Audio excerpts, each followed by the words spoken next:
महागठबंधन confuse था, उसको attack किस पर करना है, अटैक करना है तो कैसे अटैक करना है। ये तो वो घटिया सब विचार है। ये चुनाव लड़ा गया उनके चेहरे पर। चुनाव के दौरान बीजेपी के लोग मंचों से कहते रहे कि नीतीश सीएम थे, नीतीश सीएम है, नीतीश सीएम रहेंगे। महागठबंधन के लोग जो है वो अफवाह उड़ाया करते थे कि ये लोग नीतीश को नहीं बनाएंगे। यही तो सब गलतियां हैं चुनाव की उनकी। वो नीतीश के प्रति जो वो बड़ा एक श्रद्धा भाव रखते थे कि बहुत अच्छे हैं, इनको बीजेपी वाला बना नहीं रहा है, बहुत अच्छे हैं, और नीतीश को गाली भी दे रहे हैं कि बिल्कुल सठिया गए हैं, एकदम इनका दिमाग खराब हो गया है, अस्वस्थ हैं, भूजा पार्टी चलती है, इनको कोई दूसरा रिमोट से चला रहा है। तो दोनों बात आप कहेंगे। महागठबंधन कंफ्यूज था, उसको अटैक किस पर करना है, अटैक करना है तो कैसे अटैक करना है। बिहार में 2 चरणों में मतदान के बाद 14 नवंबर को जब पूरा देश के प्रथम प्रधानमंत्री पंडित जवाहरलाल नेहरू को 136वीं जयंती के मौके पर उन्हें अपनी ओर से श्रद्धांजलि अर्पित कर रहा था, तो ठीक उसी समय बिहार में मतगणना को लेकर जो नई विधानसभा के लिए होने जा रही थी, उसे लेकर लोगों की निगाहें टकटकी लगी हुई थी तमाम जो 38 जिले थे उसके 46 मतदान केंद्रों पर। मुद्दा था ये, जो क्या 25 से 30 फिर से नीतीश या फिर महागठबंधन के उम्मीदवार और लालू यादव के छोटे बेटे तेजस्वी यादव को बिहार में कमान संभालने का मौका मिलेगा। दोपहर होते होते तस्वीर धीरे धीरे साफ होने लगी थी, लेकिन अंदाज़ा किसी को यह नहीं था जो अगले कुछ घंटों के बाद बिहार में कौन सा बड़ा तूफान आने वाला है। शाम ढलते ढलते तूफान आ चुका था और बिहार में एनडीए दोहरा शतक लगाते हुए 202 सीटों पर अपनी जीत मुकम्मल कर चुका था। 243 सीटों में से 202 सीटें हासिल करने का यह कारनामा पिछले 15 सालों में दूसरी बार हुआ था। 2010 के चुनाव में जब 206 सीटें एनडीए को आई थी, उस बार भी महागठबंधन गिनती के कुछ सीटों पर सिमट गया था। इस बार भी तस्वीर कुछ वैसी ही है, केवल 35 सीटें ही महागठबंधन के खाते में आई है। बिहार का चुनाव परिणाम क्या कुछ कहता है, क्या कुछ उसकी तस्वीरें आने वाले दिनों में और साफ होंगी, राजनीतिक दशा दिशा कैसी होगी बिहार का, इन सब मुद्दों पे चर्चा करने के लिए हमारे साथ वरिष्ठ पत्रकार, कई दैनिक समाचार पत्रों में संपादक की भूमिका निभा चुके बैजनाथ सर हैं। उनसे ही जानते हैं जो बिहार के चुनाव परिणाम को वो आने वाले दिनों के नज़रिए से कैसे देखते हैं। सर, कैसे देखते हैं बिहार के चुनाव परिणाम को और क्या कुछ इसका संदेश आने वाले दिनों के लिए आप समझ पा रहे हैं? आने वाले दिनों के लिए संदेश क्या है? सरकार है, पूर्ण बहुमत की सरकार है, जैसे चाहेंगे वैसे चलाएंगे। अपोजिशन कमज़ोर है सर। 2006 में 22 सीट थी, इस बार मिली 25 सीट हो गई, 28 सीट हो गई। बहुत ज़्यादा फर्क तो पड़ना नहीं कुछ है। नहीं फर्क। अगर सब 5-7 सीटें कम हो जाती तो लीडर अपोजिशन के लायक नहीं रह जाते तेजस्वी। तो यह तो सुनामी थी, आंधी चली है। अब नीतीश बाबू को अपनी जो सुशासन की रफ्तार है उसको ठीक ठाक रखनी ही होगी। जनता की अपेक्षाएं बहुत हैं। यह वोट जो है विकास पर पड़ा है, क्योंकि पटना की भी सूरत सीरत बदली है। अगर पहले कोई पटना गया होगा, देखा होगा, और आज पटना कोई देखेगा तो घर घर बिजली पहुंच रही है, लोगों को 100-125 यूनिट बिजली फ्री मिल रही है। तो 5 साल के लिए बिल्कुल निष्कंटक है। और मुझे लगता है नीतीश जी को तो एक अगर कार्यकाल की दृष्टि से देखें, मुख्यमंत्री का कार्यकाल अगर देखें तो उनको इच्छा मृत्यु मिली हुई है। जब तक वो चाहेंगे तब तक मुख्यमंत्री रहेंगे। जब उनकी इच्छा होगी तब मुख्यमंत्री पद छोड़ देंगे, किसी को दे देंगे। लेकिन अभी तो ठीक ठाक है, प्रचार बहुत बढ़िया किया उन्होंने। तो बहुत ज़्यादा उसमें कोई दिमागी बात तो है नहीं। उसमें क्या दिमाग लगाएगा आदमी के भविष्य में क्या होगा, कैसे चलेगी। इतना बम्पर बहुमत मिला है तो सरकार को क्या चिंता है। लेकिन ये है कि केंद्र की सरकार जो है उसके साथ सामंजस्य अब ठीक रहेगा। जो बीच बीच में कई बार अफवाहें उड़ती थी, नीतीश जा रहे हैं, चंद्रबाबू नायडू जा रहे हैं, फलाने जा रहे हैं, ढिमाके जा रहे हैं, ये केवल अफवाहें उड़ाई जाती थी और अपोजिशन का काम ही है इस तरह के कोई खुच्चड़ करना। लेकिन उससे कोई फ़र्क पड़ने वाला नहीं है। आज नीतीश जी का बयान कल का देखिए आप, उन्होंने प्रधानमंत्री नरेंद्र मोदी के प्रति आभार व्यक्त किया है कि उन्होंने भरपूर समर्थन दिया, भरपूर सहयोग किया हमको, और जो रिजल्ट आया उसमें उसके लिए उन्होंने उनको भी भागीदार बताया है कि उनकी भी मेहनत उसमें रही है। तो भविष्य, हाँ सर, भविष्य तो अच्छा ही है। भविष्य में अब क्या दिक्कत, इससे बढ़िया भविष्य और क्या होगा कि हिलने डुलने की फुर्सत नहीं है किसी को। नहीं तो इसके पहले अभी जब ये महागठबंधन को छोड़ करके जब आए थे बीजेपी के साथ और शक्ति परीक्षण हो रहा था तो कितने विधायकों ने उसी समय पाला बदल इनको बचाने के लिए। हालांकि नहीं बदलते तो भी सरकार बच जाती, लेकिन वो बिल्कुल मुकम्मल करने के लिए कहीं इधर से कोई उधर फुदक के न चला जाए, क्योंकि ऐसे मौके पर तो इधर वाले आ सकते हैं तो सारी अब ऐसी कोई दिक्कत है नहीं, जिसको जाना हो जाए, जिसको आना हो आए, कोई दिक्कत नहीं। एक सवाल क्या सर, अभी भी लगता है जो सीएम फेस को लेकर के कोई विवाद रहेगा, या फिर नीतीश जी पिछली बार 43 में जब सीएम बने थे, इस बार तो 85 सीटें उनके पास है, तो बीजेपी को आपत्ति तो नहीं होगी इस पे? ये तो वो घटिया सब विचार है। ये चुनाव लड़ा गया उनके चेहरे पर। चुनाव के दौरान बीजेपी के लोग मंचों से कहते रहे कि नीतीश सीएम थे, नीतीश सीएम है, नीतीश सीएम रहेंगे। यह जो प्रश्न उठता है यह सिर्फ फितूर है और कुछ नहीं है। इसमें कहीं रत्ती भर भी अगर किसी को संदेह हो, भाई आपके प्रश्न का जवाब तो मैंने जो पहले उत्तर दिया उसी में छिपा हुआ है। बिल्कुल। जो अगर नीतीश को हटाएंगे तो केंद्र हिलेगा कि नहीं हिलेगा? हिलेगा।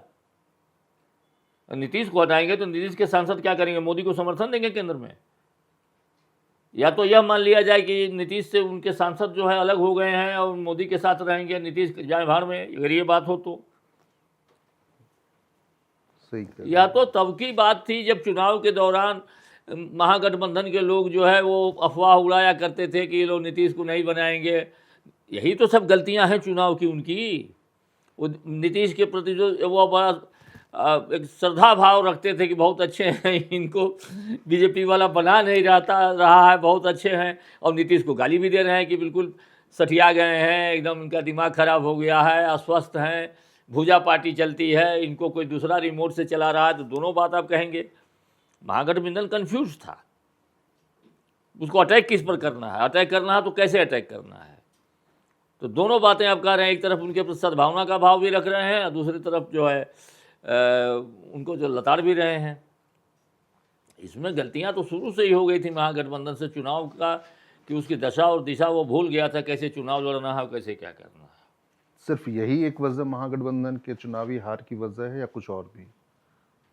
ये तो एक प्रमुख वजह है, बड़ी वजह।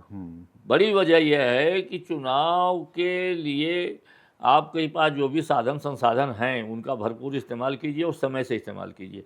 राजनीति में टाइमिंग बहुत महत्वपूर्ण होता है।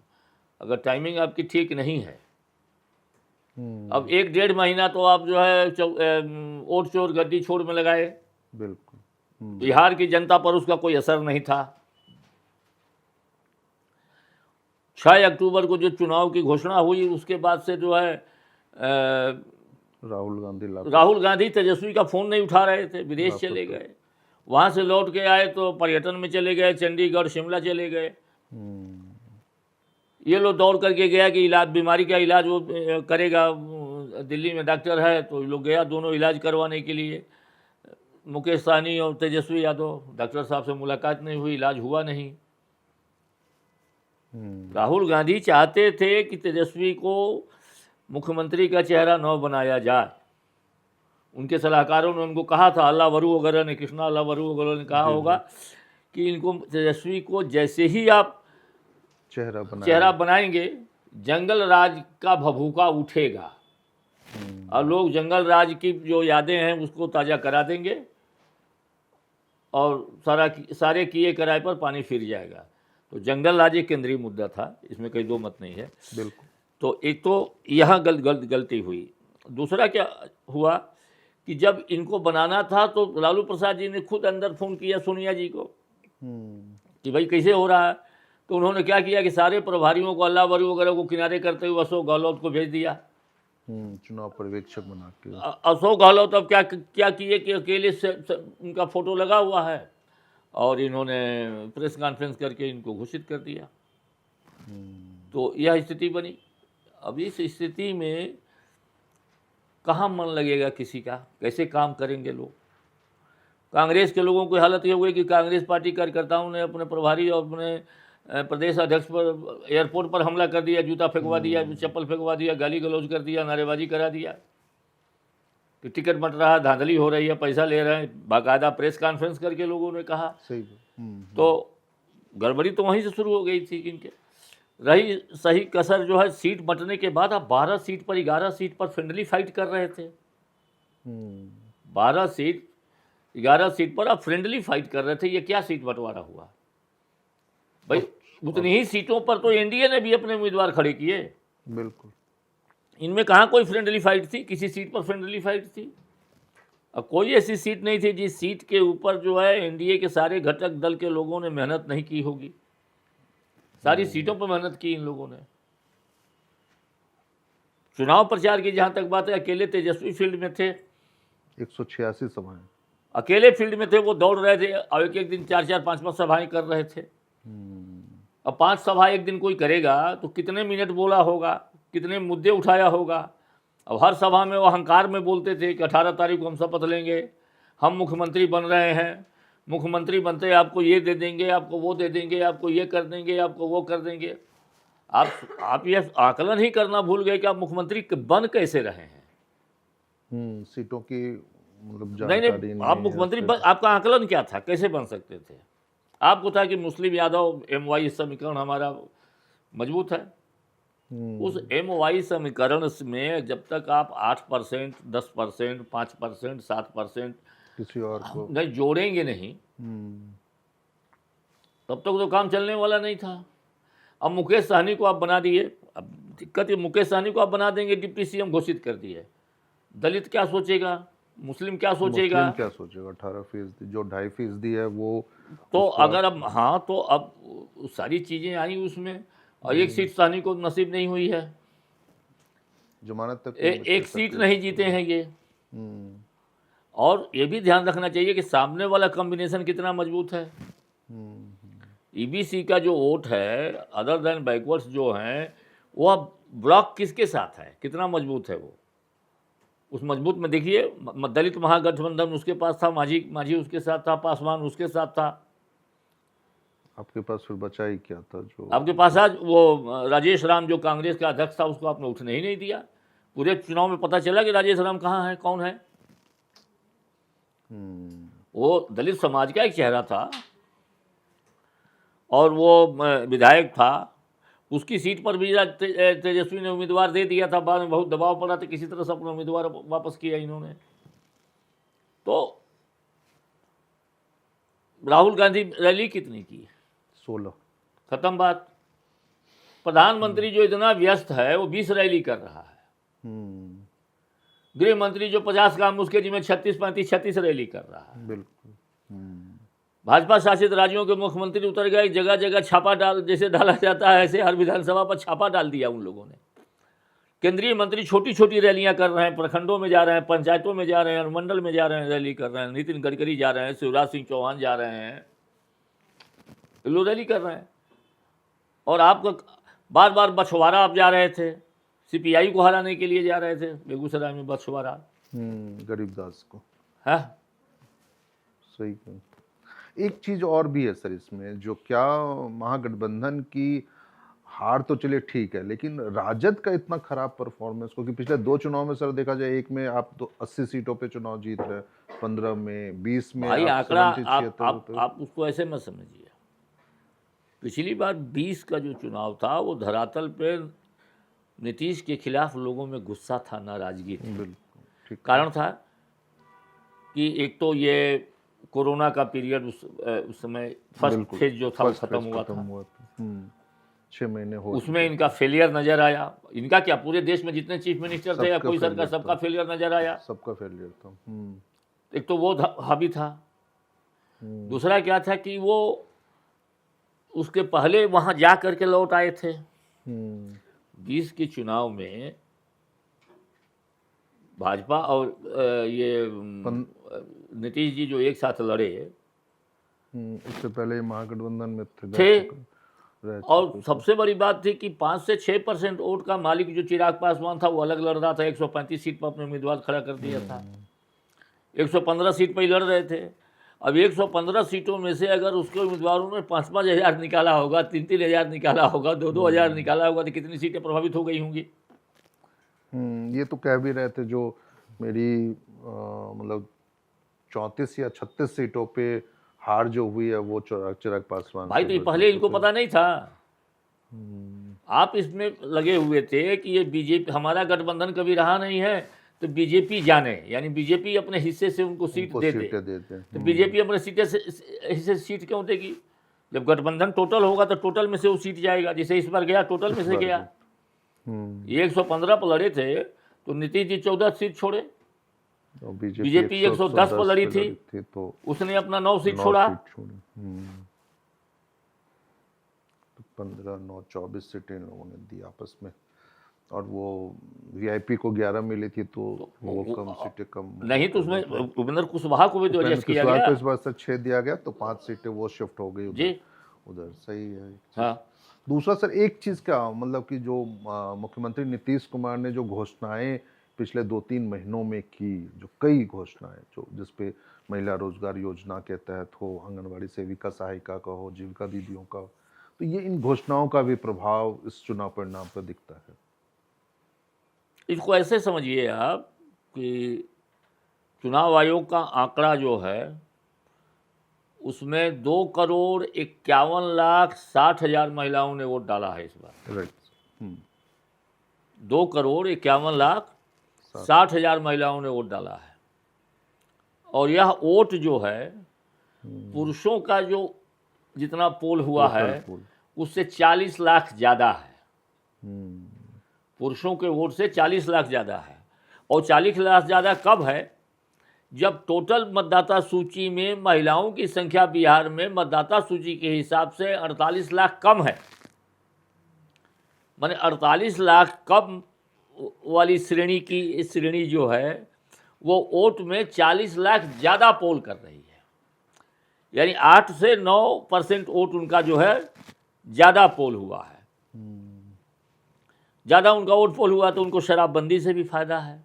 ठीक है, आप कहिए कि फ्री में मिल रहा है, बहुत ब्लैकमेलिंग हो रहा है, लेकिन बंद किया बेईमानी, चोरी चकारी, लेकिन घर में महिलाओं को बहुत आराम है उससे। उसको बिजली मिल रही है, 125 यूनिट फ्री है, हर जगह मिल रहा है। मोदी ने इज्जत घर उसको दे दिया है, राशन उसको मिल रहा है, गरीब के घर में खाने पीने की व्यवस्था है, उसके यहाँ कुछ नहीं। लॉ एंड ऑर्डर कंपैरेटिवली ठीक है, क्योंकि गांव देहात में वो उस ज़माने में कोई देखा है तो महिलाओं का घर से निकलना मुश्किल हो गया था, बच्चियों का घर से निकलना मुश्किल हो गया था। अब उस वर्ग को नीतीश कुमार ने अपने पहले कार्यकाल से ही सींचना शुरू किया था। साइकिल उनको देना, उनको पोशाक लेकर के स्कूल पहुंचाना, उसके बाद पंचायतों में उनको आरक्षण देना, आरक्षण के बाद फिर उनको, माने महिलाओं के सशक्तिकरण के लिए नीतीश जी ने काम किया था। और नरेंद्र मोदी की भी पहली पसंद, महिलाओं की पसंद में नरेंद्र मोदी भी हैं। तो ये दो ऐसे लोग थे जिनको महिलाएं सबसे अधिक पसंद करती हैं। हाँ, तो ये दोनों ऐसे हैं कि जिनके साथ अति पिछड़ा वर्ग भी दोनों को पसंद करता है। अब ये जो 40 लाख ज़्यादा वोट महिलाओं ने डाला है, या 2,51,60,000 जो वोट है, इसका एवरेज निकालिए कि एक बूथ पर कम से कम 50,000 60,000 वोट ज़्यादा पड़ा है महिलाओं का। उस वोट में मैक्सिमम जो है वो एक तरफ गया है, क्योंकि उनको अपनी चिंता है। भाई 3,000 में अगर आप झारखंड जीत सकते हैं तो 10,000 में बिहार जीत गया, इसमें कौन सी बड़ी, बिल्कुल बड़ी बात तो नहीं थी, क्योंकि वो एक रास्ता झारखंड ने बना दिया था। केवल जो आप- झारखंड ने नहीं बिल्कुल। बनाया, इसकी शुरुआत तो अरविंद केजरीवाल ने दिल्ली में की थी। हम्म, झारखंड ने किया, महाराष्ट्र में किया, मध्य प्रदेश ने किया, मध्य प्रदेश में भी ये योजना मध्य प्रदेश में हुआ। हुई थी, वो लाडली बहन योजना। एक सर और भी है, अब दूसरी पार्टी जैसे जनसुराज को लेकर के चर्चा बहुत रही, लेकिन प्रदर्शन आप उम्मीद तो छोड़ दीजिए, हम तो ये लग रहा है जो 240 सीटों पे उनके उम्मीदवार खड़े थे, 220 सीटों में उनके उम्मीदवारों की जमानत जब्त हो गई। तो क्या इस प्रदर्शन की कहीं कोई संभावना थी क्या, जो देखिए, ऐसा कुछ होने वाला है? हुआ क्या कि प्रशांत किशोर का अभियान जो है पहले से, मैंने समय से पहले जो है वो टेक ऑफ कर गया। ओह, और टेक ऑफ करने के बाद उसके जहाज में उतना ईंधन नहीं था कि बहुत देर तक वो जो हवा में बना रहे। तो उसको मजबूरी में जो है वो ईंधन की कमी के कारण जो है वो लैंड करना पड़ा। उम्मीदवार बहुत अच्छा आपने चुना। बात, आप बिहार में चुनाव लड़ रहे थे, आप किसी टाउन में चुनाव नहीं लड़ रहे थे। वही ना, शहरी इलाके में चुनाव नहीं था ये। दिल्ली में अरविंद केजरीवाल सक्सेसफुल हो गए, जहाँ पढ़ा लिखा रहेगा, जहाँ सही भ्रम, बात। जहाँ अपनी जड़ों से कटे हुए लोग जहाँ होंगे वहाँ ये फिरकाबाजी चलेगा। मुद्दे लेकिन जो जड़ों से जुड़े हुए लोग हैं, जो जड़ों पर अपने एकदम कायम है, वहाँ पर अब फिरकाबाजी नहीं चलेगी। वो संभव नहीं है, नहीं चल पाएगा। और दूसरी बात है, आप दूसरों के लिए मैनेजमेंट करना, दूसरों को जिताना और नहीं है, जीतने के बाद अपना श्रेय लेना कि हम ही उसके जिम्मेदार हैं। ये एग्जाम्पल के लिए आप देख लिए 2015 में नीतीश कुमार के साथ थे प्रशांत किशोर। बिल्कुल, अगर प्रशांत किशोर नहीं होते, राम किशोर भी होते वहां पर, तब भी वो जीतते। वो जीतते इसलिए कि 4 प्लेयर बिहार में है, 4 में 3 एक साथ थे। सही कह रहा हूँ। 4 मेन प्लेयर है वहां पर, नीतीश कुमार, लालू की पार्टी, बीजेपी और कांग्रेस। उसमें 3 प्लेयर एक साथ थे। सही कह रहा हूँ। यादव, मुस्लिम, अति पिछड़ा सारे एक साथ रहेंगे।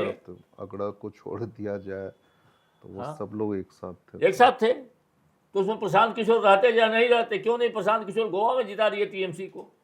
अब बंगाल में टीएमसी को उन्होंने जिताया तो बोले कि हम ममता जी के साथ थे। तो ममता जी तो 30% से शुरू करती हैं, 30% मुस्लिम वोट है वहाँ से शुरू करती हैं, उसके बाद 20% को लाई, 50% तो सबको साफ कर देगी। उत्तर प्रदेश में प्रशांत किशोर जी उत्तर प्रदेश में गए तो थे कांग्रेस को जिताने के लिए, खाट सभा करा रहे थे, खाट खड़ी हो गई, 2 सीट मिला। तो आदमी को अपने ऊपर जरूरत से ज्यादा, देखिए मतदाताओं के नफ्स पकड़ना, ये भाषणबाजी से, गुणा भाग से अपने लड़े ही नहीं। सबसे बड़ी बात ये भी थी, आखिर अपने नहीं लड़ने का उनका क्या रीजन है? हार जाते, कहीं से कोई सीट नहीं है बिहार में जहाँ प्रशांत किशोर लड़े और जीत जाए। उनके करहगर सीट पर तो जमानत जब्त होने की स्थिति, जमानत जब्त हो गई, जमानत जब्त। रितेश पांडे, हाँ बिल्कुल, वो हार 4थे नंबर पे रहे। वो एआईएमएम की पार्टी वो 3रे नंबर पे वहां रही है। ये अपने जिस सीट पर हैं, जहाँ के रहने वाले हैं, वहां पे नहीं। और कैंडिडेट भी बढ़िया ही दिया था इन्होंने। हाँ बढ़िया। पिछली बार वो पीएम मोदी के लिए गीत गा रहे थे रितेश पांडे। और इस बार कैंडिडेट तो वाकई बढ़िया था। कैंडिडेट को लेकर कुछ सवाल, कुम्हरार का कैंडिडेट कितना बढ़िया था प्रोफेसर साहब, बहुत बढ़िया। हाँ, अब शुरू में लग रहा था कि केसी सिन्हा जीतेंगे, लास्ट में आते सबने सोचा कि भाई छोड़िए नहीं, जब जंगल राज से न लौटे, लोगों ने ध्रुव किया जंगल राज नहीं लौटना चाहिए, बिहार को फिर उस अंधेरी सुरंग में ले जाने की जरूरत नहीं है। यह एक सेंट्रल मुद्दा जो बना ना, तो सर ये 15-20 सालों का कानून व्यवस्था क्यों नहीं मुद्दा बना? जो विगत 20 सालों का नीतीश के शासन, ये बनाएगा कौन? ये बनाना तो महागठबंधन को, यस, इनको अगला देना चाहिए था। बिल्कुल, कि हमको जंगल राज कर रहे हैं, इनका हाँ। अच्छा राज है तो देखिए इनके 15 साल में कितने मर्डर हुए, कितने बलात्कार हुए, कितनी डकैतियां हुई, कितने हम बताएंगे क्या ये? ये हमारा काम था, ये महागठबंधन को करना चाहिए था। लेकिन तो आप तालाब में डूब के मछली मार रहे हैं, मछली मारने से और मिल जाएगा। मैंने आप ही के यहाँ बोला था पिछली बार, मुझे लगता है कि कांग्रेस को 2.5 अंक नहीं पार करेगी, यही बोल के मैं गया था। सच्चाई भी वही है, 6 सीट आई। 6 सीटें आई। मैंने पहले ही कहा था कि 10 सीट नहीं जीतेगी कांग्रेस। अरे जब नीतीश को घेरना था, जब सरकार को हमला करना था, सरकार को जब कटघरे में खड़ा करना था, तब वोट चोर गद्दी छोड़ कर रहे हैं। किसको मतलब है वोट चोर गद्दी छोड़? कहाँ बिहार में मुद्दा था जिसका वोट कटा था? कितने लोगों की आपने कंप्लेन देखी वहाँ पर, हमारा वोट कट गया और हम यहीं पर रहते हैं, हम जीवित हैं, हमारे बाबू यहीं पर है, हमारे बाबूजी यहीं है, भैया यहीं पर, मैया यहीं पर है। कितने लोग आए सामने? बिल्कुल नहीं। यहाँ तक कि सुप्रीम कोर्ट में भी सर इस मामले को रखने की सुप्रीम बात कोर्ट जाइए, सुप्रीम कोर्ट को छोड़िए, सुप्रीम कोर्ट भी अपने फैसले जो देता रहता है, कई बार उसको जहाँ हस्तक्षेप नहीं करना चाहिए वहाँ भी हस्तक्षेप करता है, जो उसको नहीं बोलना चाहिए वो भी बोलता है, जो नहीं लिखना चाहिए वो भी लिखता रहता है। क्योंकि सम्मानित लोग हैं, बिल्कुल उनके बारे में कुछ कहिए तो उनके पास कंटेम्प्ट ऑफ डिफेमेशन उनके पॉकेट में है, निकाल करके लागू कर देंगे आपके ऊपर। लेकिन जो यथार्थ जो जमीन पर दिखाई दे रहा है, आप उस पर क्यों नहीं लड़ रहे हैं? झूठ मूठ में 1 महीना 1.5 महीना बर्बाद किया, समय खराब कर लिया आपने। आधा बिहार आप यात्रा में कर दिए, जहाँ जहाँ गए वहाँ की हालत देख लीजिए। तीसरी बात इसमें एक और भी जो ध्यान नहीं रख रहा, जब भी आप मोदी को गाली देंगे चुनाव हारेंगे। जब भी उनको गाली देंगे उनको चुनाव हारेंगे। अब छठ मैया के लिए नहीं गए, वो तो बोले ड्रामा करता है। आप कहेंगे तो नाच देगा। प्रधानमंत्री के प्रति भाषा है, आपको लोग कहते हैं प्रधानमंत्री को ऐसा नहीं कहना चाहिए, और आपको कहना चाहिए। 2002 में बीजेपी गुजरात में हार रही थी, नरेंद्र मोदी मुख्यमंत्री थे, गुजरात दंगा हो गया था। सोनिया जी गई, भय प्रकट कृपाला दीनदयाला टाइप का बोली, मौत का सौदागर है, हार गई ये लोग। लोकसभा चुनाव में वही हालत हुई कि बहुत नीच किस्म का आदमी है, गंदी नाली का कीड़ा है, इसको हम कांग्रेस दफ्तर में चाय की एक दुकान खुलवा देंगे, चाय बेचेगा। इस बार उनकी माँ को गाली दिया ये लोग, और छठ पर जो है उनको बोला कि नौटंकी करता है तो नाचने लगेगा, इसको जो कहिए प्रधानमंत्री। ये हमारे देश के। और दूसरी बात है कि एक वंशवाद जो है ना, पढ़े लिखे तबके में तो ये बात थी, शशि थरूर का बयान भी आया कि ये बिजनेस, फैमिली बिजनेस हो गया है पॉलिटिक्स। और बिल्कुल कश्मीर से लेकर के तमिलनाडु तक की सारी गिना दी है शशि थरूर अपने आर्टिकल में। जो पढ़े लिखे लोग थे उनके यहाँ तो ये बहुत सारे फैक्टर एक साथ काम किए, लेकिन मेन फैक्टर था जंगल राज और महिला।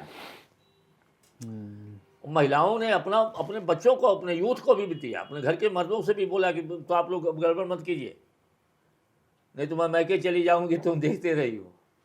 हाँ, एक सवाल सर इसमें अब अंत में, जो ईसीआई का रोल, उस पर भी सवाल उठे। बधाई दी भूपेश बघेल ने यह कहते हुए जो बिहार के चुनाव परिणाम के लिए चुनाव आयोग को भी बधाई मिलनी चाहिए। बोल सकते हैं, नाच नहीं आवे तो आंगन टेढ़ा। सही है। यही बात वो हिमाचल प्रदेश में कह दिए होते, यही बात कर्नाटक में कहे होते, यही बात वो तेलंगाना में कहे होते। भाई चुनाव आयोग एक रेफरी है, चुनाव कौन कराएगा? गोली मारिए निर्वाचन आयोग को, आप बताइए कौन चुनाव कराएगा? उनका एक उसमें एक बातें उन्होंने और जोड़ी, जब चुनाव चल रहे थे, चुनाव का ऐलान हो चुका था, आचार संहिता लागू हो चुका था, उस बीच में 1,16,00,000 महिलाओं के खाते में 10,000 भूपेश बघेल मंत्री चीफ मिनिस्टर रहे हैं। बिल्कुल सर। और उनको ये पता है कि जो योजनाएं चुनाव घोषणा से पहले लागू हो जाती हैं उनको कर्टेल चुनाव आयोग नहीं कर सकता है। सही है। ये सिवा पागलपन के और बदमाशी का और कुछ नहीं है। और अगर मान लीजिए कि ज्ञानेश कुमार बहुत तो बेईमान आदमी है, हम मान लेते हैं बेईमान आदमी है, तो इन्हीं के कार्यकाल को गाली दीजिए, फिर राजीव कुमार तक क्यों चले जाते हैं आप? और आपने कैसे कैसे चुनाव आयोग बनाए हैं, चुनाव आयुक्त कैसे कैसे लोगों को बनाया है आपने? मैं कहिए तो लिस्ट गिना दूं, जिस सेशन की बड़ी वाहवाही होती है शुरुआत। सेशन साहब से पहले त्रिवेदी जी को बनाया, वो हटने के बाद गुजरात का राज्यपाल बना दिया। सेशन साहब कौन थे? राजीव गांधी के कैबिनेट सेक्रेटरी थे। और राजीव गांधी के मरने के बाद ये सामान्य नियम है चुनाव का कि जिसका निधन होता है वो सीट का इलेक्शन जो है रोक दिया जाता है। रोक दिया जाता है, फिर से उसका नॉमिनेशन होता है। लेकिन उन्होंने तब तक चुनाव आगे, बचे हुए चुनाव नहीं हुए जब तक इनकी अस्थियां पूरे देश में घुमाई नहीं गईं। 20 दिन तक रुका रहा चुनाव पूरे देश में, जो बची हुई सीटें थी। उसका परिणाम हुआ कि कांग्रेस को कुछ सीटें बढ़ गई और जोड़ तोड़ करके और घटा बढ़ा उनकी करके सरकार, अल्पमत की सरकार बन इनकी गई सरकार बन गई और सरकार में सांसदों को खरीदा गया। और हमारे यहाँ के झारखंड के भी बिल्कुल, बिल्कुल। कुछ लोग जो है जेएमएम रिश्वत कांड वही उसी की देन अंदर थी। गए। हाँ, 1995 गिल साहब को देख लीजिए, गिल साहब निर्वाचन, और वही सेशन बाद में अडवाणी जी के खिलाफ कांग्रेस के टिकट पर चुनाव लड़े गुजरात में, गांधीनगर में। गिल साहब कांग्रेस के टिकट पे चुनाव लड़ते हैं और संसद पहुंच जाते हैं। राज्यसभा में उनको लाया गया, उनको मंत्री बनाया गया। और कारगिल के बाद वो चुनाव जल्दी कराना नहीं चाहते क्योंकि उसकी धमक थी और अटल बिहारी वाजपेयी की सरकार पुनः आ जाएगी। फिर आई भी, लेकिन अपना ही टाले, जितना टाल सकते थे टाले। नवीन चावला जो है चुनाव आयुक्त रहते हुए बाथरूम से इनको फोन करते थे सोनिया गांधी को, किचन कैबिनेट के आदमी थे। आज बहुत खराब है बाबा। 14 में तो आपका निर्वाचन आयुक्त था ना, 14 लोकसभा चुनाव में आपका निर्वाचन आयुक्त था। आप जो चाहते थे वही हो रहा था। क्या हुआ? आपको खेलने नहीं आता है तो अंपायर पर क्या दोष दे रहे हैं? अंपायर क्या कर लेगा? अंपायर के पास अपनी कोई मशीनरी होती है क्या? मशीनरी स्टेट गवर्नमेंट की होती है। लास्ट में सर एक सवाल, जो प्रेम कुमार हैं गया टाउन से सर फिर से जीते हैं चुनाव, 9वीं बार 10वीं बार जीता 10वीं बार चुनाव जीते हैं वो। और 10वीं बार इस बार यदि सब कुछ ठीक ठाक रहा तो नीतीश कुमार भी 10वीं बार चीफ मिनिस्टर बनेंगे। तो इतना बड़ा कार्यकाल, इतना बार किसी को चीफ मिनिस्टर बनने का मौका नहीं मिला। तो उन्होंने ये कहा, जो बिहार तो एक झांकी है, अगली बार मतलब कि वो बाकी बंगाल को लेकर के उन्होंने बातें कही। सहमत है इनके बयान से? और लगता है जो हाँ इसका इम्पैक्ट भाई अगले साल भाई बंगाल का इलेक्शन है ही सर पर। हाँ, बंगाल और असम का भी। मोदी जी ने भी कहा है कि गंगा जी जो है बिहार से ही बंगाल में जाती हैं। उनके अब प्रेम कुमार का तो टिकट कट रहा था, कोई कैंडिडेट उस लायक नहीं मिला। और प्रेम कुमार को घेरने की भी तैयारी बहुत हुई। धीरेन्द्र अग्रवाल बुढ़ौती में एकदम मरने के टाइम में साला जाके चुनाव लड़ने चला गया धीरेन्द्र अग्रवाल, हाँ, जो भाजपा का सांसद भी रहा है चतरा से, यही चतरा से। लेकिन सब लोग घेरा, लेकिन वो सीट ऐसी है ना कि टाउन में चंद्रवंशी बहुत हैं और टाउन की सीटें बीजेपी बहुत बिरले हारती है। बहुत स्थिति खराब हो जाए तो समझिए कि दैव ही नाराज हो जाए तो अलग बात है। टाउन की सीटें जहाँ पढ़े लिखे लोग बहुत, अब पटना की बहुत स्थिति, कौन सीट पटना हार गई बीजेपी? बताइए कौन सीट हार गई? बांकीपुर चुनाव जीती ही, नंदकिशोर का टिकट कटा, पटना साहिब जीता ही, दानापुर जीता ही, दीघा जीता ही, कुमरार जीता ही, सब सीटें जीत गए हैं। जो एक साल पहले जहाँ चुनाव लोकसभा आप हार गए, लेकिन विधानसभा जीत कहाँ पटना विधान लोकसभा हार गया? पटना साहिब हारे सर। वो पटना साहिब नहीं सर, एक वो इनकी जो मिसा भारती वाली जो सीट पाटलिपुत्र, ठीक है, तो कारण उसका CPI-ML था। अच्छा, पाटलिपुत्र CPI-ML था।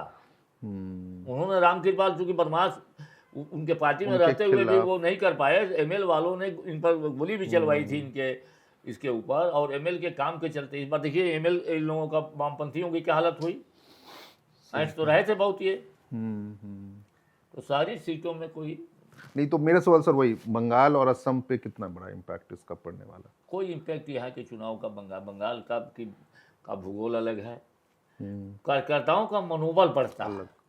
इससे यही होता है, अगर एक जगह जीतते हैं आप तो कार्यकर्ताओं का मनोबल बढ़ता है। और बिहार में एक बात और मैं आपको बता दूँ, कम से कम 2-2.5 हजार जो संघ की शाखाओं से निकले स्वयं सेवक हैं, वो ये 1 महीने के अंदर एक घर मतदाता के यहाँ ठकठका चुके थे पिछले 1 महीने में जी। फोर्स इनके पास बहुत थी ना। अब आप इसको भी देखिए ना कि धर्मेंद्र प्रधान कुर्मी हैं, वो प्रभारी थे। सह प्रभारी जो थे केशव प्रसाद मौर्य, वो कोयरी हैं उत्तर प्रदेश के उप मुख्यमंत्री, उनको बुला के रखा गया। CR पाटिल जो डिजिटल के चैंपियन हैं, वो गुजरात के प्रदेश अध्यक्ष भी थे, अभी सेंट्रल मिनिस्टर हैं, उनको असिस्ट करने के लिए उनको ला करके रखा गया। जिसको जो जहां लगा, सारे कार्यकर्ताओं को बीजेपी देखिए तो 24/7 पॉलिटिक्स करती है, वो 1 दिन 2 दिन वाली पॉलिटिक्स नहीं करती है। सही कह रहे हो। बहुत मुझे लगता है जो शायद इससे मुकम्मल इस वीडियो के अंत नहीं हो सकता, जो कारण गिनाए वैजनाथ सर ने, जो बिहार में NDA की जीत के और खासकर बीजेपी की जीत के क्या कारण रहे हैं, वो पूरी दुनिया अब समझ चुकी है या जान चुकी है। और आने वाले दिनों में बिहार से मिलने वाले सबक क्या महागठबंधन के लिए राजनीति की नई दिशा कुछ तय करेंगे, यह एक देखना दिलचस्प होगा। साथ ही साथ जो अगले साल जब पश्चिम बंगाल में, असम में, तमिलनाडु में चुनाव होने वाले हैं, जहाँ पे गैर भाजपा या गैर NDA की सरकार है, और असम में तो खैर बीजेपी की सरकार है, लेकिन पश्चिम बंगाल और तमिलनाडु, ये 2 ऐसे राज्य होंगे जिस पे जहाँ ये देखना होगा जो क्या ऐसा कोई करिश्मा जो बिहार में हुआ है वो उन दोनों राज्यों में होता है या नहीं होता। आप देख रहे थे एयर नाउ। शुक्रिया।